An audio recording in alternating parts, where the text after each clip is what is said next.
ಸಂವಿಧಾನದ ಪ್ರತಿಯನ್ನು ಹಿಡಿದು ಇವತ್ತೇನು ರಾಹುಲ್ ಗಾಂಧಿ ನೇತೃತ್ವದಲ್ಲಿ ಇಂಡಿ ಕೂಟ ಸಿಕ್ಕಲ್ಲಿ ತಿರುಗಾಡ್ತಾ ಇದೆ, ಅದೇ ಸಂವಿಧಾನಕ್ಕೆ ಈ ದೇಶದ ಮೂಲಭೂತವಾದಂಥ ಹಕ್ಕು ಬಾಧ್ಯತೆಗಳನ್ನೇ ಚ್ಯುತಿಗೊಳಿಸುವಂತ ಅಮೈಂಡ್ಮೆಂಟ್ ಅನ್ನ, ತಿದ್ದುಪಡಿಯನ್ನ ತಂದವರು ಯಾರು ಅತಿ ಹೆಚ್ಚು ಬಾರಿ ಅಂತಂದ್ರೆ ಅದು ಕಾಂಗ್ರೆಸ್ಸೇ. ನಿಮ್ಮ ಅನುಕೂಲಕ್ಕೆ ತಕ್ಕಾಗಿ ವರ್ತಿಸಿದಾಗ ಸಂವಿಧಾನಾತ್ಮಕವಾಗಿ ರಾಜಭವನ ವರ್ತಿಸ್ತಾ ಇದೆ, ರಾಷ್ಟ್ರಪತಿ ಭವನ ವರ್ತಿಸ್ತಾ ಇದೆ ಅಂತ ಹೇಳ್ತೀರಿ.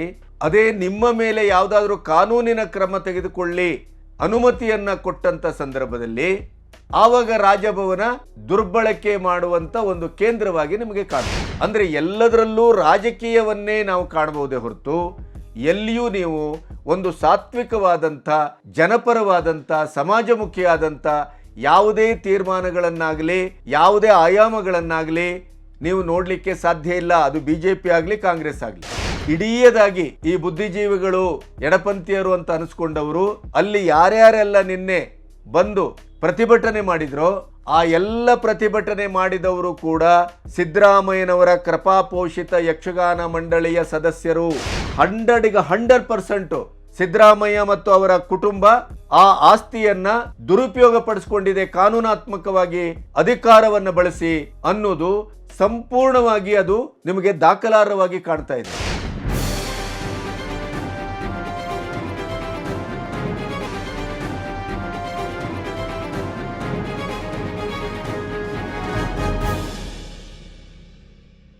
ನಮಸ್ತೆ, ಬಿ ಗಣಪತಿ ನ್ಯೂಸ್ ಚಾನಲ್ಗೆ ಸ್ವಾಗತ.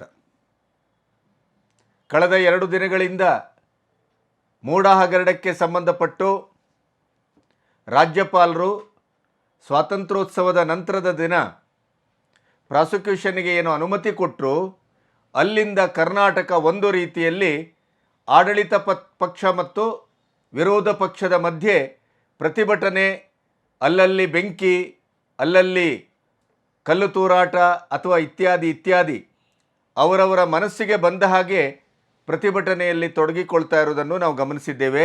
ಕಾನೂನಿನ ಸಮರವನ್ನು ಕೂಡ ನಿನ್ನೆ ಇಡೀ ದಿನ ಹೈಕೋರ್ಟಿನಲ್ಲಿ ಕಿಕ್ಕಿರಿದ ಜನಸಂದಣಿಯಲ್ಲಿ ವಾದ ವಿವಾದಗಳಾದದ್ದನ್ನು, ಅದರ ವಿವರಗಳನ್ನು ನೀವು ಗಮನಿಸಿದ್ದೀರಿ. ಸಿದ್ದರಾಮಯ್ಯ ಅವರಿಗೆ ತತ್ಕಾಲಕ್ಕೆ 10 ದಿನಗಳ ಒಂದು ರಿಲೀಫನ್ನು ಹೈಕೋರ್ಟ್ ಕೊಟ್ಟಿದೆ. ಆದರೆ ಹೈಕೋರ್ಟ್ ಒಂದು ಮಾತನ್ನು ಕೇಳಿದೆ. ಏನು ಅಂತಂದರೆ, ರಾಜ್ಯಪಾಲರು ಯಾವುದೇ ರೀತಿಯ ತೀರ್ಪನ್ನು ಕೊಟ್ಟಿಲ್ಲ, ಪ್ರಾಸಿಕ್ಯೂಷನ್ಗೆ ಅವಕಾಶವನ್ನು ಮಾಡಿಕೊಟ್ಟಿದ್ದಾರೆ, ಅನುಮತಿಯನ್ನು ಕೊಟ್ಟಿದ್ದಾರೆ, ಅದಕ್ಕೆ ನಿಮ್ಮ ಆಕ್ಷೇಪ ಏನು ಅನ್ನುವಂಥ ಮಾತನ್ನು ಕೇಳಿದ್ದಾರೆ.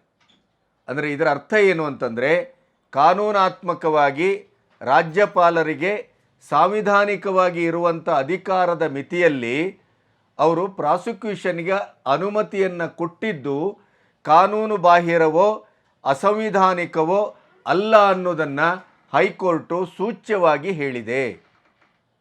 ಅದರ ಜೊತೆಗೆ 29ರವರೆಗೆ ಯಾಕೆ ಅವಕಾಶವನ್ನು ಕೊಟ್ಟಿದೆ, ಇದು ತಡೆಯಾಜ್ಞೆ ಅಲ್ಲ, ಇತ್ಯಾದಿ ಅಲ್ಲ, ಇನ್ನೊಂದಲ್ಲ. ಅವರು ಹೇಳಿದ್ದು ಯಾವುದೇ ಅವಸರದ ತೀರ್ಮಾನ ಬೇಡ. ಹಾಗಾಗಿ ಕೋರ್ಟ್ ತೀರ್ಪಿಗೆ, ಅಂದರೆ ಸೆಷನ್ ಕೋರ್ಟಿನ ಮುಂದುವರಿದ ಭಾಗಕ್ಕೂ ಒಂದು ಬ್ರೇಕ್ ಹಾಕಿದೆ. ಅದರ ಜೊತೆಗೆ ಲೋಕಾಯುಕ್ತ ಪೊಲೀಸರ ಒಂದು ಕಾರ್ಯಾಚರಣೆಗೆ ಕೂಡ ತಡೆಯನ್ನು ಒಡ್ಡಿದೆ. ಯಾಕೆ ಅಂತಂದರೆ 10 ದಿನದ ನಂತರ, ಅಂದರೆ ಆಗಸ್ಟ್ 29ಕ್ಕೆ ಮರು ವಿಚಾರಣೆಯನ್ನು ನಿಗದಿಪಡಿಸಿರುವಂಥ ಹೈಕೋರ್ಟ್ ಎಲ್ಲರ ವಾದವನ್ನು ಸಮಚಿತ್ತದಿಂದ ಕೇಳುವಂಥ ವ್ಯವಧಾನ ನಮಗಿದೆ, ನಾವು ಕೇಳ್ತೇವೆ.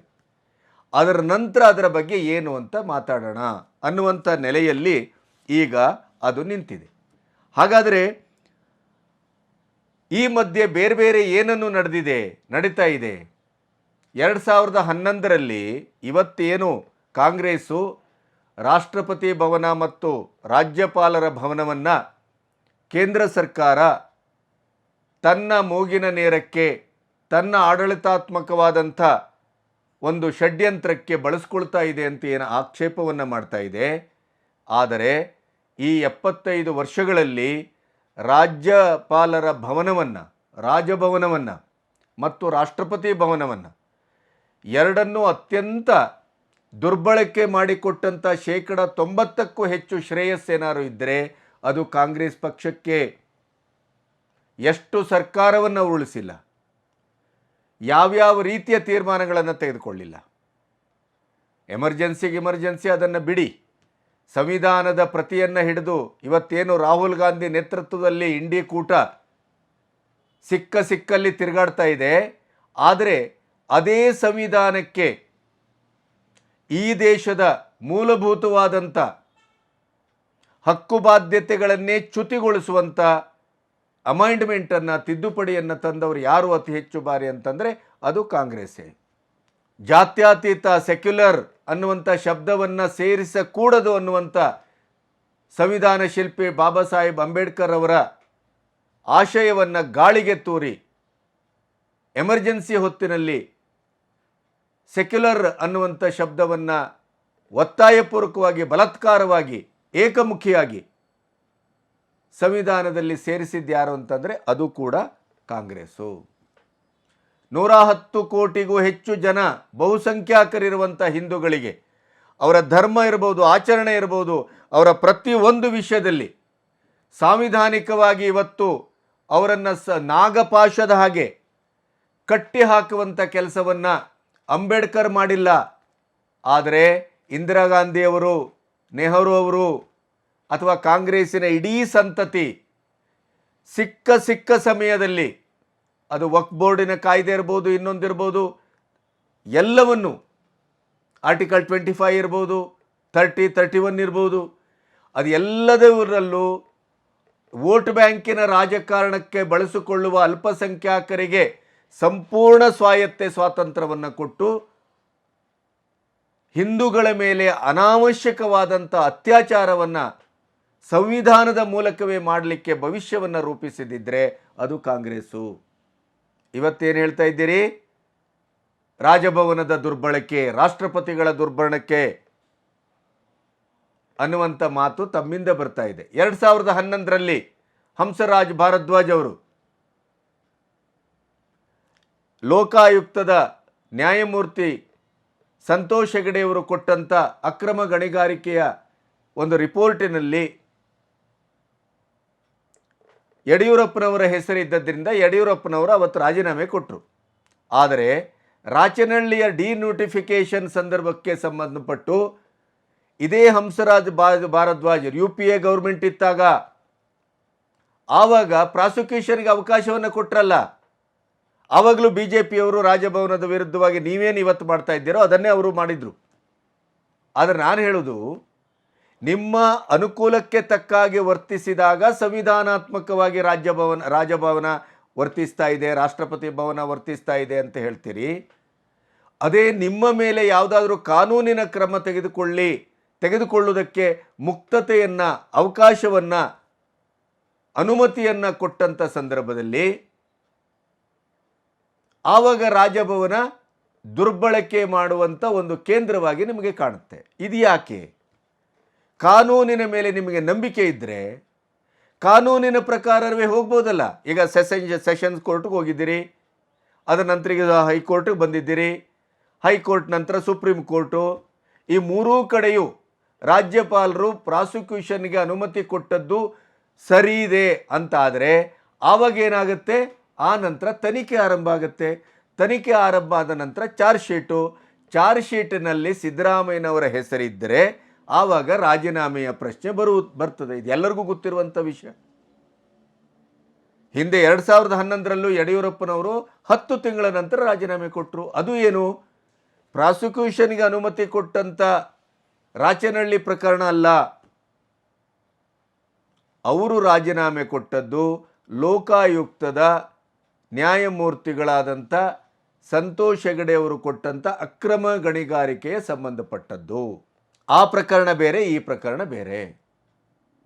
ಹಾಗಾಗಿ ಸಿದ್ದರಾಮಯ್ಯನವರ ರಾಜೀನಾಮೆ ಅನ್ನುವಂಥ ಪ್ರಶ್ನೆ ಬರುವುದಿದ್ದರೆ ನಮ್ಮ ನ್ಯಾಯಾಂಗ ವ್ಯವಸ್ಥೆ ನಿಮಗೆ ಗೊತ್ತಿದೆ. ಇವತ್ತಾದದ್ದು ನಾಳೆ ತೀರ್ಪು ಬರುವ ಯಾವ ಲಕ್ಷಣವೂ ಇಲ್ಲ. ಹಿಂದೆ ನಿಮಗೆ ಗೊತ್ತಿದೆ, ಬೊಮ್ಮಾಯಿಯವರ ಸರ್ಕಾರದ ಪತನ ಆದಂಥ ಸಂದರ್ಭದಲ್ಲಿ ಕೋರ್ಟಿಗೆ ಹೋಗಿದ್ರವರು. ಆ ಕೋರ್ಟ್ಗೆ ಹೋದಾಗ ಏನಾಯಿತು? SR ಬೊಮ್ಮಾಯಿಯವರು ಅವರು ತೀರಿ ಹೋದ ನಂತರ 8-10 ವರ್ಷದ ನಂತರ ಅಸಿಂಧು ಅದು ತಪ್ಪಾಗಿದೆ, ರೀಇನ್ಸ್ಟೇಟ್ ಮಾಡಬೇಕು ಅಂತ ತೀರ್ಪಂತು ಏನು ಪ್ರಯೋಜನ? ನಮ್ಮ ನ್ಯಾಯಾಂಗ ವ್ಯವಸ್ಥೆ ಇಷ್ಟು ಸಕಾಲಿಕವಾಗಿದೆ. ಹಾಗಾಗಿ ಏನಿಲ್ಲ ಅಂದರು ಇನ್ನು 1 ರಿಂದ 1.5 ವರ್ಷ ಖಂಡಿತವಾಗಿ ಹೋಗುತ್ತೆ. ಅಷ್ಟೊತ್ತಿಗೆ ಇವರ 2.5 ವರ್ಷದ ಗುತ್ತಿಗೆ ಆಧಾರ ಇದೆಯಲ್ಲ, 50-50, ಮೊದಲಾರ್ಧ 2.5 ವರ್ಷ ಸಿದ್ದರಾಮಯ್ಯ, ದ್ವಿತೀಯಾರ್ಧ 2ನೇ ವರ್ಷ 2.5 ವರ್ಷ DKಶ.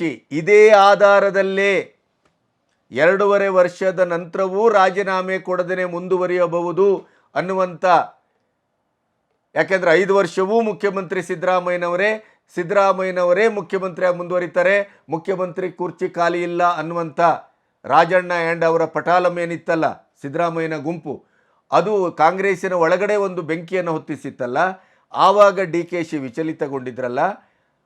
ಈ ವಿಚಲಿತಗೊಂಡಂಥ DKಶಿಯ ಬಣವೇ ಮೂಡಾ ಪ್ರಕರಣವನ್ನು ಎದುರು ತಂದದ್ದು ಅನ್ನೋದಕ್ಕೆ ನಿಮಗೆ ಸಾಕ್ಷಿ ಬೇಕಾದಷ್ಟು ಕುಮಾರಸ್ವಾಮಿ ಇತ್ಯಾದಿ ಅವರು ಕೊಟ್ಟಿದ್ದಾರೆ. ಈಗ DKಶ ಅವರು ಕೂಡ ಕುರುಬರನ್ನು ಎದುರಾಕ್ಕೊಳ್ದೇನೆ, ಕುರುಬರ ಸಮುದಾಯದ ಮುಖಂಡ, ಅಹಿಂದ ಮುಖಂಡ ಸಿದ್ದರಾಮಯ್ಯನವರನ್ನು ಎದುರಾಕೊಳ್ಳುವ ಬದಲು ಚಾಣಾಕ್ಷ ರಾಜಕಾರಣವನ್ನೇ ಮಾಡ್ತಾ ಇದ್ದಾರೆ. ಬಂಡೆಯೇ ನಿಮ್ಮೊಟ್ಟಿಗಿದೆ, ಸಿದ್ದರಾಮಯ್ಯನವರು ರಾಜೀನಾಮೆ ಕೊಡೋ ಪ್ರಶ್ನೆಯೇ ಇಲ್ಲ. ಯಾಕೆಂತಂದರೆ ಈ ಲಾಂಗ್ ಪ್ರಾಸೆಸ್ಸಿನ ಕಾನೂನಿನ ಪ್ರಕರಣ ಏನಿದೆ ಅದು ಸುಪ್ರೀಂ ಕೋರ್ಟಿನವರೆಗಿದೆ, ಅದರ ಕಿಲೋಮೀಟ್ರು ದೂರ. ಅಲ್ಲಿಂದ ಬಂದ ಮೇಲೂ ಮತ್ತೆ ತನಿಖೆ ಆದ ಮೇಲೆ ಚಾರ್ಜ್ ಶೀಟಲ್ಲಿ ಸಿದ್ದರಾಮಯ್ಯನವರ ಹೆಸರು ಬಂದರೆ ರಾಜೀನಾಮೆ. ಅಷ್ಟೊತ್ತಿಗೆ 2.5 ವರ್ಷ ಆಗಿರ್ತದೆ, ಸುಖಾಂತ್ಯ. ಆ ನಂತರ ನನಗೆ ಅಧಿಕಾರಕ್ಕೆ ಸುಗಮವಾಗ್ತದೆ ದಾರಿ. ಇದು DKಶ ಅವರ ತಂತ್ರ. ಆದರೆ DKಶ ಅವರನ್ನು ಇಲ್ಲಿ ಯಾವ ರೀತಿ ನಾವು ನೋಡಬೇಕು ಅಂತಂದರೆ, ಎಲ್ಲೋ 2.5 ವರ್ಷದ ನಂತರವೂ ರಾಜೀನಾಮೆ ಕೊಡದೇ ಇದ್ದರೆ ಆವಾಗ ಈ ಪ್ರಕರಣವನ್ನು ಮುಂದಿಟ್ಟು ಅವರನ್ನು ಸಂದಿಗ್ಧಕ್ಕೆ ಸಿಲುಕಿ ರಾಜೀನಾಮೆ ಕೊಟ್ಟು ಕೆಳಗಿಳಿಯುವಂಥ ಒಂದು ಪರಿಸ್ಥಿತಿಯ ನಿರ್ಮಾಣಕ್ಕಾಗಿಯೇ DKಶ ಈ ತಂತ್ರವನ್ನು ಮಾಡ್ತಾ ಇದ್ದಾರೆ. ಇದರಲ್ಲಿ ನೋ ಡೌಟ್.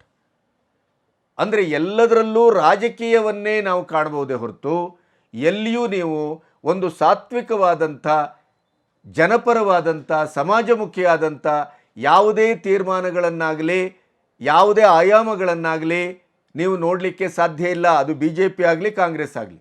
ಆದರೆ ಅದಕ್ಕಿಂತ ಬಹಳ ಮುಖ್ಯವಾದಂಥ ಹೇಸಿಗೆ ಅಂತ ಏನು, ರಾಜ್ಯಪಾಲರನ್ನೇ ಅವರ ಬಗ್ಗೆನೇ ಕೀಳರಿಮೆಯ ಮಾತು, ಅಸಹ್ಯದ ಮಾತು, ಅದರಲ್ಲೂ ಐವಾನ್ ಡಿಸೋಜನಂಥ ರಾಜ್ಯಸಭಾ ಸದಸ್ಯ ಹೇಳುವ ಮಾತನ್ನು ನೀವು ಕೇಳಿಬಿಟ್ರೆ ಗೆಹ್ಲೋಟ್ ಒಬ್ಬ ಕುತಂತ್ರಿ ಅನ್ನುವ ಶಬ್ದವನ್ನು ಬಳಸ್ತಾರೆ. ಹಾಗಾದರೆ ನೀವು ಸಂವಿಧಾನವನ್ನು ರಕ್ಷಣೆ ಮಾಡುವಂಥ ಕಾಂಗ್ರೆಸ್ಸಿನ ಒಟ್ಟು ತಂತ್ರ ಏನು? ಅಂದರೆ ವಿರೋಧ ಪಕ್ಷದ ಪ್ರಶ್ನೆ ಬಂದಾಗ ನಿಮಗೆ ಸಂವಿಧಾನದ ಪ್ರತಿ ಮತ್ತು ಸಂವಿಧಾನದ ಆಶಯ, ಅದೇ ನಿಮ್ಮ ಕಾಲ್ಬುಡಕ್ಕೆ ನೀರು ಬಂದಾಗ ನಿಮಗೆ ಸಂವಿಧಾನದ ಎಲ್ಲ ಅಂಗಾಂಗ ಸಂಸ್ಥೆಗಳು, ಸಂವಿಧಾನದ ಎಲ್ಲ ಪೀಠಗಳು, ಸಾಂವಿಧಾನಿಕ ಹುದ್ದೆಗಳು ಅವೆಲ್ಲವೂ ನಿಮಗೆ ಅತ್ಯಂತ ಅಸಹ್ಯಕರವಾದ ಮಾತಿಗೆ ಆಹಾರವಾಗುವ ಮಟ್ಟಕ್ಕೆ ಬರ್ತದಲ್ಲ. ಕುತಂತ್ರಿ ಅಂತೀರಿ, ನಾಲಾಯಕ್ ಅಂತೀರಿ, ಆಮೇಲೆ ಗುಲಾಮಗಿರಿ ಅಂತೀರಿ. ಇದು ಸಂವಿಧಾನದ ವಿರೋಧಿ ಅಲ್ವಾ? ಇದು ರಾಜ್ಯಪಾಲರು ಏನು ಹಾಗೆ ಬಂದು ಕೂತ್ಕೊಂಡ್ಬಿಟ್ಟಿದ್ದಾರೆ ಏನಲ್ಲಿ? ಅದಕ್ಕೆ ಅದರದೇ ಆದಂಥ ಸಾಂವಿಧಾನಿಕ ಹಿನ್ನೆಲೆ ಇಲ್ವಾ? ಅವ್ರ ಬಗ್ಗೆ ಇಂಥ ಶಬ್ದಗಳನ್ನು ಬಳಸಬಹುದೇನು? ಸಿದ್ದರಾಮಯ್ಯನವ್ರ ಬಗ್ಗೆ ಯಾರೋ ಒಬ್ಬರು ಸಾಮಾನ್ಯ ಮನುಷ್ಯ ಅವರಿಗಾದ ಅನ್ಯಾಯಕ್ಕೆ ಪ್ರತಿಯಾಗಿ ಮುಖ್ಯಮಂತ್ರಿಗಳ ಬಗ್ಗೆ ಒಂದು ಶಬ್ದವನ್ನು ಬಳಸಿದ್ರು ಅಂತ ಅವರನ್ನು ತಕ್ಷಣ ಅರೆಸ್ಟ್ ಮಾಡಿಸಿದ್ರಿ. ರಾಜ್ಯಪಾಲರ ಬಗ್ಗೆ ಏನು ಬೇಕಾದರೂ ಮಾತಾಡ್ಬೋದೇನು? ಅದು ಹೇಗೆ ಸಾಧ್ಯ? ಬಾಂಗ್ಲಾದ ರೀತಿ ಈ ಒಂದು ಮಾತು ಐವಾನ್ ಡಿಸೋಜ ಅವರನ್ನು ತಕ್ಷಣ ಅರೆಸ್ಟ್ ಮಾಡಲಿಕ್ಕೆ ಸಾಕು. ಬಾಂಗ್ಲಾದ ರೀತಿ ಏನು ಅರಾಜಕತೆಯನ್ನು ಮಾಡ್ತೀರಿ? ರಾಜ್ಯಪಾಲರ ಭವನಕ್ಕೆ ನುಗ್ಗುತ್ತೀರೇನೋ? ಅಲ್ಲಿ ಸ್ಟೂಡೆಂಟ್ಸ್ ಯೂನಿಯನ್ನ ಹೆಸರಿನಲ್ಲಿ BNF ಏನೋ ಇತ್ತಲ್ಲಲ್ಲಿ, BNP, Bangla national party, Islamic ಮೂಲಭೂತವಾದದ ನೆಲೆಯಲ್ಲಿ ನಿಂತಂಥ ಪಾರ್ಟಿ, ಅದರ ಫಾಲೋವರ್ಸು ಅಧ್ಯಕ್ಷರ ಭವನಕ್ಕೆ ಹೋಗಿ ಅಧ್ಯಕ್ಷರ ಖಾಸಗಿ ಉಡುಪನ್ನು ಹೊರಗೆ ತಂದರು. ಅಷ್ಟು ಮಾಡ್ತೀರೇನು ನೀವು? ರಾಜ್ಯಪಾಲರು ಎಳೆದು ಹೊರಗಡೆ ಹಾಕ್ತೀರಿ? ಅಂದರೆ ಇಂಥ ಮಾತನ್ನು ಆಡಿದರೂ ಕೂಡ ಅದರ ಬಗ್ಗೆ ಕಾಂಗ್ರೆಸ್ಸಿನವ್ರದ್ದು ಯಾವುದೇ ರೀತಿಯ ಆಕ್ಷೇಪ ಇಲ್ಲ. ರಾಜ್ಯಪಾಲರ ಬಗ್ಗೆ, ರಾಜ್ಯಪಾಲರ ಭವನದ ಬಗ್ಗೆ ಏನು ಬೇಕಾದ್ರೂ ಮಾತಾಡ್ಬೋದು ಅಂತ. ತಕ್ಷಣ ಐವನ್ ಡಿಸೋಜ, ಕೃಷ್ಣ ಬೈರೇಗೌಡ, ಜಮೀರ್ ಅಹಮದ್ ಖಾನ್ ಮತ್ತು ಗುಂಡೂರಾವ್ ಇವರೆಲ್ಲರೂ ಅತ್ಯಂತ ಅಸಹ್ಯಕರವಾಗಿ, ಅಸಂವಿಧಾನಿಕವಾಗಿ ಮಾತಾಡಿದರೆ ಅವರನ್ನು ಅರೆಸ್ಟ್ ಮಾಡಬೇಕು ಒಂದು ಅರ್ಥದಲ್ಲಿ. ಯಾಕೆಂತಂದರೆ ಪ್ರಾಸಿಕ್ಯೂಷನ್ಗೆ ಅನುಮತಿ ಕೊಡೋದು ಯಾವ ಅಪರಾಧ? ನಿನ್ನೆ ಹೈಕೋರ್ಟ್ ಅದನ್ನೇ ಹೇಳಿದ್ದು. ಅದರ ನಂತರ ಕಾನೂನಿನ ಬೇಕಾದಷ್ಟು ಅವಕಾಶಗಳಿದೆಯಲ್ಲ, ಕಾನೂನು ಮೂಲಕ ಹೋರಾಟ ಮಾಡಿ. ತಪ್ಪು ಅಲ್ಲ ಅಂತಾದರೆ, ನಾವು ಸತ್ಯವಂತರು ಅಂತಾದರೆ ಆ ಮೂಲಕ ಹೊರಗೆ ಬನ್ನಿ. ಬಂಡತನಕ್ಕೊಂದು ಮಿತಿ ಇದೆ. ಯಾವುದೇ ರೀತಿಯ ಒಂದು ಆರೋಪ ಅಂತ ಬಂದಾಗ ತಕ್ಷಣ ಸಾಂವಿಧಾನಿಕ ಹುದ್ದೆಯಿಂದ ಕೆಳಗಿಳಿದು ಇನ್ನೊಬ್ಬರಿಗೆ ಅವಕಾಶ ಕೊಟ್ಟು ವಿಚಾರಣೆಯನ್ನು ಎದುರಿಸಬೇಕು. ನೀವು ಅಲ್ಲಿ ವಿನ್ ಆಗಿ ಗೆಲುವು ಪಡೆದು ನೀವು ಶುದ್ಧ ಹಸ್ತರಿದ್ದೀರಿ ಅಂತ ಆದಾಗ ಮತ್ತೆ ಮರುನೇಮಕಗೊಳ್ಳಿ, ಮತ್ತೆ ಮುಖ್ಯಮಂತ್ರಿ ಆಗಿ. ಇದು ಸಂವಿಧಾನದ ಆಶಯ. ಅದನ್ನೆಲ್ಲ ನೀವು ಯಾರು, ಅದರಲ್ಲೂ ಸಿದ್ದರಾಮಯ್ಯನಂಥ ಒಂದು ಬಂಡತನವನ್ನೇ ಆಸ್ತಿಯಾಗಿಸಿಕೊಂಡಂಥ ಯಾವುದೇ ಮುಖ್ಯಮಂತ್ರಿಯು ರಾಜೀನಾಮೆಯನ್ನು ಕೊಟ್ಟು ಕೆಳಗಿಳಿಯುವ ಪ್ರಶ್ನೆಯೇ ಇಲ್ಲ. ಅದು ಎಲ್ಲರಿಗೂ ಗೊತ್ತಿದೆ. ಈ ಪ್ರಕರಣದಲ್ಲಿ ಎಂತೆಂಥ ಅಸಹ್ಯಗಳು ನಡೀತಾ ಇದೆ ಅಂದರೆ, ಈ ನಮ್ಮ ಗಂಜಿ ಗಿರಾಕಿಗಳಿದ್ದಾರಲ್ಲ, ಬುದ್ಧಿಜೀವಿಗಳು, ಎಡಪಂಥೀಯರು ಅಂತ ಹೇಳ್ಕೊಳ್ಳುವವರು, ಮತ್ತು ಸಂಪೂರ್ಣವಾಗಿ ಕಾಂಗ್ರೆಸ್ ಬಂದಾಗ ರಾಜಮರ್ಯಾದೆಯನ್ನು ಪಡೆಯುವವರು, ಮತ್ತು ಅಧ್ಯಕ್ಷಗಿರಿ, ಆಯಕಟ್ಟಿನ ಅಧಿಕಾರ ಎಲ್ಲವನ್ನು ಪಡ್ಕೊಳ್ಳುವಂಥ ಒಂದು ಗ್ಯಾಂಗೇ ಇದೆ. ಆ ಗ್ಯಾಂಗಿನ ಹೆಸರನ್ನು ನಾನು ಹೇಳಬೇಕಾಗಿಲ್ಲ. ನಿನ್ನೆ ಅವರು ಎಂಥ ಅಸಹ್ಯದ ಕೆಲಸವನ್ನು ಮಾಡಿದ್ದಾರೆ ಅಂತಂದರೆ, ಒಂದು ಸಾಹಿತ್ಯದ ಸಂಸ್ಕೃತಿಯ ನೆಲೆಗಟ್ಟು ಇಷ್ಟರ ಮಟ್ಟಿಗೆ ಚೇಲಾಗಿರಿಗೆ ಇಳಿಬಾರ್ದು, ಇಷ್ಟರ ಮಟ್ಟಿಗೆ ತನ್ನ ಸ್ವವನ್ನು ಕಳ್ಕೋಬಾರ್ದು, ಇಷ್ಟರ ಮಟ್ಟಿಗೆ ಬೆನ್ನೆಲುಬಿಲ್ದೇನೆ ಒಂದು ಚಮಚಾಗಿರಿ ಮಾಡೋದಕ್ಕೆ ಇಳಿಬಾರ್ದು. ಅದು ನಾಚಿಕೆ ಕೇವಲ ವ್ಯಕ್ತಿಗತವಾಗಿ ಅಲ್ಲ, ಆ ಸಾಹಿತ್ಯ ಮತ್ತು ಸಂಸ್ಕೃತಿಯ ಕ್ಷೇತ್ರಕ್ಕಿರುವಂಥ ಘನತೆ, ಗೌರವದ ಮಣ್ಣು ಪಾಲು ಮಾಡಿದಂಥ ಕೆಲಸ ನಿನ್ನೆ ನಡೆದಿದೆ. ಇಡೀದಾಗಿ ಈ ಬುದ್ಧಿಜೀವಿಗಳು, ಎಡಪಂಥೀಯರು ಅಂತ ಅನಿಸ್ಕೊಂಡವರು ಅಲ್ಲಿ ಯಾರ್ಯಾರೆಲ್ಲ ನಿನ್ನೆ ಬಂದು ಪ್ರತಿಭಟನೆ ಮಾಡಿದ್ರೋ ಆ ಎಲ್ಲ ಪ್ರತಿಭಟನೆ ಮಾಡಿದವರು ಕೂಡ ಸಿದ್ದರಾಮಯ್ಯನವರ ಕೃಪಾಪೋಷಿತ ಯಕ್ಷಗಾನ ಮಂಡಳಿಯ ಸದಸ್ಯರು. ಎಲ್ಲರೂ ಉಪಕೃತರು, ಲಾಭವನ್ನು ಪಡ್ಕೊಂಡವರು. ಹಾಲಿ ಸರ್ಕಾರದ ಸಂದರ್ಭದಲ್ಲಿ ಕೂಡ ಅಧಿಕಾರದಲ್ಲಿರುವಂಥವರೇ ಇದರಲ್ಲಿ. ಮಳು ಸಿದ್ದಪ್ಪನಂಥವರು, SGSನಂಥವರು ಅವರು ಕಾಯಂ ಸದಸ್ಯರು ಬಿಡಿ. ಆಮೇಲೆ ನಾಗರಾಜ ಮೂರ್ತಿ ಇವರು ಎಲ್ಲರೂ ಅಲ್ಲಿ ಫಲಾನುಭವಿಗಳು. ಅವರು ಹೇಳ್ತಾರೆ, ಅದರಲ್ಲೂ ಮರಳು ಸಿದ್ದಪ್ಪನವ್ರು ಹೇಳ್ತಾರೆ, ಯಾವುದೇ ರೀತಿಯಲ್ಲೂ ಸಿದ್ದರಾಮಯ್ಯನವರು ತಪ್ಪು ಮಾಡಿಲ್ಲ, ಮೂಡಾ ಕೇಸಿಗೂ ಇವರಿಗೂ ಸಂಬಂಧವೇ ಇಲ್ಲ. ಹಾಗಾದರೆ ಅವರ ಪತ್ನಿ ಪಾರ್ವತಮ್ಮನವರು ಯಾರು? ಇದೇ BJPಯಲ್ಲಿ ಆಗಿದ್ರೆ ವಿದ್ಯುಕ್ತವಾಗಿ ತಾನು ನಿನ್ನೊಟ್ಟಿಗೆ ಬದುಕಲಾರೆ, ನನ್ನ ದಾರಿಯೇ ಬೇರೆ, ನಾನು ಬ್ರಹ್ಮಚಾರಿಯಾಗಿ ಅಖಂಡವಾಗಿ ಒಂದು ಸನ್ಯಾಸ ಧರ್ಮವನ್ನು ಇನ್ನೊಂದು ಒಂಟಿಯಾಗಿ ಬದುಕಿ ದೇಶ ಸೇವೆಗೆ ಹೋಗ್ತೇನೆ ಅಂತ ಹೊರಟಂತ, ಅದು ಯಾವಾಗ? ನಿನ್ನೆ ಮೊನ್ನೆಯ ಘಟನೆ ಅಲ್ಲ, ದಶಕಗಳ ಆಚೆಯ ಘಟನೆ. ಆದರೂ ಕೂಡ ಇದೇ ಬುದ್ಧಿಜೀವಿಗಳು, ಇದೇ ಲದ್ದಿಜೀವಿಗಳು, ಇದೇ ಎಡಪಂಥೀಯರು, ಇದೇ ಮಾರಿಕೊಂಡವರು, ಸರ್ಕಾರಿ ಸಾಹಿತಿಗಳು, ಕಲಾವಿದರು, ಕೃಪಾಪೋಷಿತರು ಏನಂದರು? ಸಂಸಾರವನ್ನೇ ನಡೆಸಲಿಕ್ಕಾಗದೇ ಇದ್ದವನು ದೇಶವನ್ನು ನಡೆಸ್ತಾನೆಯೇ? ಒಂದು ಹೆಣ್ಣಿಗೆ ನ್ಯಾಯವನ್ನು ಕೊಡಲಿಕ್ಕಾಗದೇ ಇದ್ದವನು? ಈ ಥರದ ದರಿದ್ರ ಮಾತುಗಳನ್ನೆಲ್ಲ ಆಡಿದ್ರಲ್ಲ. ಇವತ್ತು ನಿಮಗೆ ಕಾನೂನಿನ ಮೇಲೆ ನಂಬಿಕೆ ಇಲ್ವಾ? ಸಂವಿಧಾನದ ಮೇಲೆ ನಂಬಿಕೆ ಇಲ್ವೇನು? ಯಾವ್ಯಾವ ರೀತಿಯ ತಿರುಚು ಮಾತನಾಡ್ತೀರಿ? ಸಿದ್ದರಾಮಯ್ಯ ಯಾವುದೇ ತಪ್ಪು ಮಾಡಿಲ್ಲ ಅನ್ನೋದಕ್ಕೆ ನೀವ್ಯಾವ ನ್ಯಾಯಾಧೀಶರು? ನಿಮಗೆ ಅದರ ಒಳಮರ್ಮ ಗೊತ್ತಿದೆಯೇನು? ಬನ್ನಿ ವಾದ ವಿವಾದಕ್ಕೆ, ಸಾಮೂಹಿಕವಾಗಿ ಮಾತಾಡೋಣ. ಇವತ್ತೇನು ಮೂಡಾ ಹಗರಣದ 14-16 ಸೈಟಿನ ಬಗ್ಗೆ ಪ್ರಕರಣ ಆಗಿದೆ, ಅಲ್ಲಿ 100% ಸಿದ್ದರಾಮಯ್ಯ ಮತ್ತು ಅವರ ಕುಟುಂಬ ಆ ಆಸ್ತಿಯನ್ನು ದುರುಪಯೋಗ ಪಡಿಸ್ಕೊಂಡಿದೆ, ಕಾನೂನಾತ್ಮಕವಾಗಿ ಅಧಿಕಾರವನ್ನು ಬಳಸಿ ಅನ್ನೋದು ಸಂಪೂರ್ಣವಾಗಿ ಅದು ನಿಮಗೆ ದಾಖಲಾರ್ಹವಾಗಿ ಕಾಣ್ತಾ ಇದೆ. ಅದರ ಆಚೆ ಕಾನೂನಿದೆ, ಕೋರ್ಟ್ ಇದೆ, ಅಲ್ಲಿ ಹೋರಾಡಲಿ. ಆದರೆ ನೀವೇನು ಮಾಡಿದ್ರಿ? ಸಾಹಿತಿಗಳು, ಕಲಾವಿದರು ಪ್ರತಿಭಟನೆ ಮಾಡಲಿಕ್ಕೆ ಬಂದ್ರಲ್ಲ, ನಿಮಗೆ ನೇಹನ ಪ್ರಕರಣಕ್ಕೆ 90 ದಿನದಲ್ಲಿ ನ್ಯಾಯವನ್ನು ಕೊಡ್ತೇನೆ ಅಂತ ಅವರದೇ ಪಕ್ಷದ ಕಾರ್ಯಕರ್ತರು ಅವರಿಗೆ ಹೋಗಿ ಮನೆಗೆ ಹೋಗಿ ಫೋನ್ ಮಾಡಿ ಆಶ್ವಾಸನೆ ಕೊಟ್ಟರಲ್ಲ, ಇದೇ ಸಿದ್ದರಾಮಯ್ಯ ಆ್ಯಂಡ್ ಪಟಾಲಮ್ಮು. ನೇಹನ ಭೀಕರವಾದಂಥ ಹತ್ಯೆಯ ಪ್ರಕರಣ, ಅದರ ಬಗ್ಗೆ ಯಾವ ನೀವು ಸಾಹಿತಿಗಳು ಪ್ರತಿಭಟನೆ ಮಾಡಿಲ್ಲ. ಅಂಜಲಿ ಪ್ರಕರಣಕ್ಕೆ ಪ್ರತಿಭಟನೆ ಮಾಡಿದ್ರೇನು? ಇಲ್ಲ. ರಾಗಿಗುಡ್ಡದಲ್ಲಿ ಹಿಂದೂಗಳ ಅಮಾಯಕರ ಮೇಲೆ ಕೋಮುವಾದಿ ಶಕ್ತಿಗಳು ದಾಳಿ ಮಾಡಿದಾಗ ಪ್ರತಿಭಟನೆ ಮಾಡಿದ್ರೇನು? ಇಲ್ಲ. ಬಾಂಗ್ಲಾದಲ್ಲಿ ಹಿಂದೂಗಳ ಮೇಲೆ ಮಾರಣ ಹೋಮ, ಜಿನೋಸೈಡ್ ನಡೀತಾ ಇದೆ. ಕೊಚ್ಚಿ ಕೊಚ್ಚಿ ಬೀಭತ್ಸವಾಗಿ ಕೊಲೆ ಮಾಡಿ ಅತ್ಯಾಚಾರ ಮಾಡ್ತಾ ಇದ್ದಾರೆ. ಒಂದು ಮಾತಾಡಿದ್ರೆ ನೀವು, ನಿಮ್ಮ ಆತ್ಮಸಾಕ್ಷಿ ಏನು? ಹಾಗಾದರೆ ನಿಮ್ಮ ಬೌದ್ಧಿಕ ದಿವಾಳಿತನಕ್ಕೊಂದು ಮಿತಿ ಬೇಡವೆ? ಸಮಾಜವನ್ನು, ಸಂಸ್ಕೃತಿಯನ್ನು ಕಾಪಾಡುವಂಥವ್ರು ತಾನೇ ಸೃಜನಶೀಲವಾಗಿ ಕೆಲಸ ಮಾಡುವವರು. ಕನ್ನಡಕ್ಕೆ, ಕನ್ನಡದ ನೆಲದಲ್ಲಿ ಎಂತೆಂಥ ಪರಂಪರೆ ಇದೆ, ಎಂತೆಂಥ ಚಳವಳಿಯನ್ನು ಹುಟ್ಟುಹಾಕಿದ್ದಾರೆ.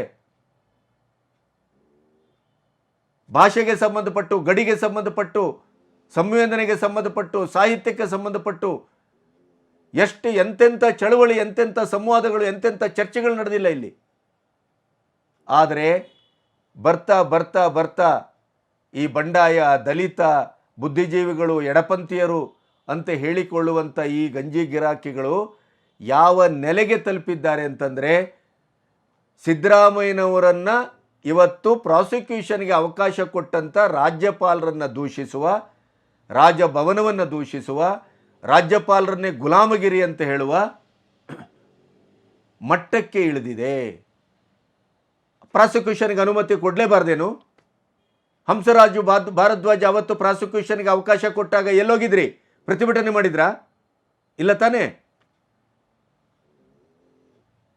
ಅಂದರೆ ಜಾತ್ಯತೀತತೆ, ಸಂವಿಧಾನ ಅಥವಾ ತಳ ಸಮುದಾಯದ ರಕ್ಷಣೆ, ಬುಡಕಟ್ಟು ಜನಾಂಗದ ರಕ್ಷಣೆ ಇತ್ಯಾದಿ ಇತ್ಯಾದಿ ಬಂದಾಗ ಅದರ ಇಡೀಯದಾದಂಥ ಅಪ್ಪನ ಆಸ್ತಿ ಯಾರ್ದು ಅಂತಂದ್ರೆ ಅದು ಕಾಂಗ್ರೆಸ್ನವ್ರದ್ದಲ್ವೇ? ಅದು ನಿಮ್ಮ ವಾದ. ಎಲ್ಲಿ ಹೋಗಿದ್ರಿ? ಬಾಂಗ್ಲಾದ ಹಿಂದೂಗಳ ಮೇಲೆ ದಾಳಿಯಾದ ಆಗ್ತಾ ಇರುವಂಥ ಈ ಮಾರಣ ಹೋಮಕ್ಕೆ ಬೇಡ. ಕೋಲ್ಕತ್ತಾದಲ್ಲಿ ಅಮಾಯಕ ವೈದ್ಯೆಯ ಮೇಲೆ ಅಂಥ ಅತ್ಯಾಚಾರ ಕ್ರೂರವಾಗಿ ನಡೆದಿದೆಯಲ್ಲ, ಕೊಲೆ ಮಾಡಿದಾರಲ್ಲ, ಸುಪ್ರೀಂ ಕೋರ್ಟ್ ಸ್ವಯಂ ಪ್ರೇರಿತವಾಗಿ ಪ್ರಕರಣವನ್ನು ದಾಖಲಿಸಿಕೊಂಡು ಇವತ್ತಿನಿಂದ ವಿಚಾರಣೆಯನ್ನು ಆರಂಭಿಸಿದೆ. ಕೋಲ್ಕತ್ತಾ ಹೈಕೋರ್ಟು ರಾಜ್ಯ ಸರ್ಕಾರಕ್ಕೆ ದೀದಿಗೆ ಛೀಮಾರಿ ಹಾಕಿ ಸಿಬಿಐಗೆ ವಹಿಸಿದೆ. ದೇಶಾದ್ಯಂತ ಪ್ರತಿಭಟನೆ ಆಗ್ತಾ ಇದೆ. ಅಮಾಯಕರು ಬೀದಿಗಿಳಿದು ನ್ಯಾಯಕ್ಕಾಗಿ ಹೋರಾಡ್ತಾ ಇದ್ದಾರೆ. ಆದರೆ ಕರ್ನಾಟಕದ ಯಾವುದೇ ಬುದ್ಧಿಜೀವಿಗಳು ಇವತ್ತು ಸಿದ್ದರಾಮಯ್ಯನವರ ಪರವಾಗಿ ಬಂದಂಥ ಈ ಎಡಪಂಥೀಯರಿಗೆ, ಸೃಜನಶೀಲರಿಗೆ ಯಾವುದೇ ರೀತಿಯಲ್ಲೂ ಒಂದು ಕೂದಲು ಕೊಂಕಲಿಲ್ಲ, ಮಾತಾಡಬೇಕು ಅಂತ ಅನ್ನಿಸಲೇ ಇಲ್ಲ. ಯಾಕೆ ಇದು?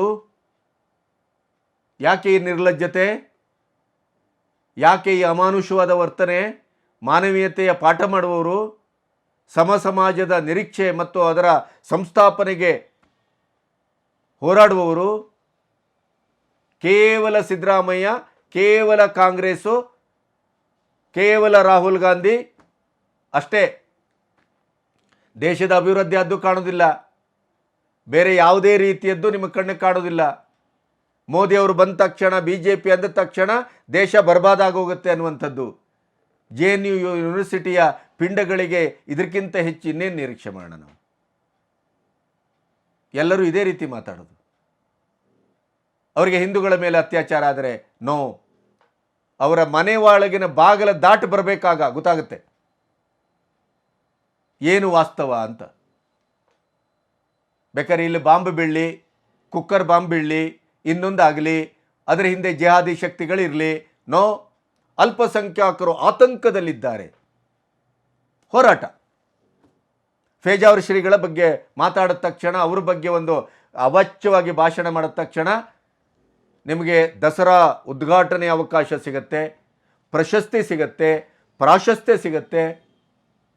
ಹಿಂದೂ ಧರ್ಮ ಬೈಬೇಕು, ರಾಮನನ್ನು ಬೈಬೇಕು, ಕೃಷ್ಣನನ್ನು ಬೈಬೇಕು.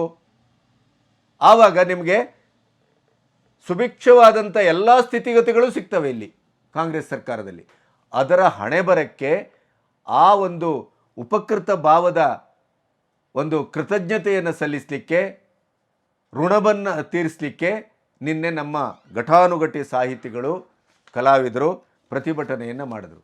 ನಾಚಿಕೆ ಆಗಬೇಕು. ಈ ಸಮಾಜದಲ್ಲಿ ಆಗ್ತಾ ಇರುವಂಥ ವಾಲ್ಮೀಕಿ ನಿಗಮದ ಹಣವನ್ನೇ ಲೂಟಿ ಹೊಡೆದಂಥ ಸರ್ಕಾರದ ಬಗ್ಗೆ ಇದೇ ಕಲಾವಿದರು ಮತ್ತು ಸಾಹಿತಿಗಳ ಸಮುದಾಯ ಒಂದು ತುಟಿಯನ್ನು ಹೊಡೆಯಲಿಲ್ಲ. ದಲಿತರಿಗೆ SC/ST ಮೀಸಲಾದಂಥ ಹಣ ಅದು. ಅದರಲ್ಲೂ ವಿಧಾನಸೌಧದಲ್ಲಿ 187 ಕೋಟಿ ಅಲ್ಲ, ಅಥವಾ 82 ಕೋಟಿ ಅವ್ಯವಹಾರ ಆಗಿದೆ ಅಂತ ಸ್ವತಃ ಮುಖ್ಯಮಂತ್ರಿಗಳು ಒಪ್ಕೊಂಡಿದ್ದಾರೆ. ಅದನ್ನು ಕೂಡ ಪ್ರಶ್ನಿಸುವ ನೈತಿಕತೆ ಇಲ್ಲ ನಿಮಗೆ. ಎಷ್ಟರ ಮಟ್ಟಿಗೆ ಮಾರಿಕೊಂಡವರು ನೀವು, ಎಷ್ಟರ ಮಟ್ಟಿಗೆ ಮಾರಿಕೊಂಡಿದ್ದೀರಿ? ನಿಮ್ಮನ್ನು ನೀವು ಅರ್ಥ ಮಾಡ್ಕೊಳ್ಳಿ. ಕಾನೂನಿನ ಮೇಲೆ, ಕಾನೂನಿನ ಅಂಗಸಂಸ್ಥೆಗಳ ಮೇಲೆ, ನಮ್ಮ ನ್ಯಾಯಾಂಗ ವ್ಯವಸ್ಥೆ ಮೇಲೆ ನಿಮಗೆ ನಂಬಿಕೆ ಇದ್ದಿದ್ರೆ ಈಗಾಗಲೇ ಅದು ಆರಂಭ ಆಗಿದೆ. ಅದು ಸುಪ್ರೀಂ ಕೋರ್ಟ್ವರೆಗೂ ಅದಕ್ಕೆ ಅವಕಾಶ ಇದೆ. ಆಮೇಲೆ ತನಿಖೆ, ಆಮೇಲೆ ಚಾರ್ಜ್ ಶೀಟು. ಏನು ಕಾನೂನಿನ ಬಗ್ಗೆ ನಿಮ್ಗೆ ಅಷ್ಟರ ಮಟ್ಟಿಗೂ ನಂಬಿಕೆ ಇಲ್ವಾ? ಇಷ್ಟರ ಮಟ್ಟಿಗೆ ದಿವಾಳಿತನ ಮಾನಸಿಕವಾಗಿ ಸಾಂಸ್ಕೃತಿಕ ಕ್ಷೇತ್ರದಲ್ಲಿ ಕೆಲಸ ಮಾಡುವವರಿಗೆ ಬರಬಾರ್ದಿತ್ತು. ಅಯ್ಯೋ ಅನ್ನಿಸುವ ಬದಲು ಹೇಸಿಗೆ ಅನ್ನಿಸ್ತದೆ. ನಮಸ್ತೆ.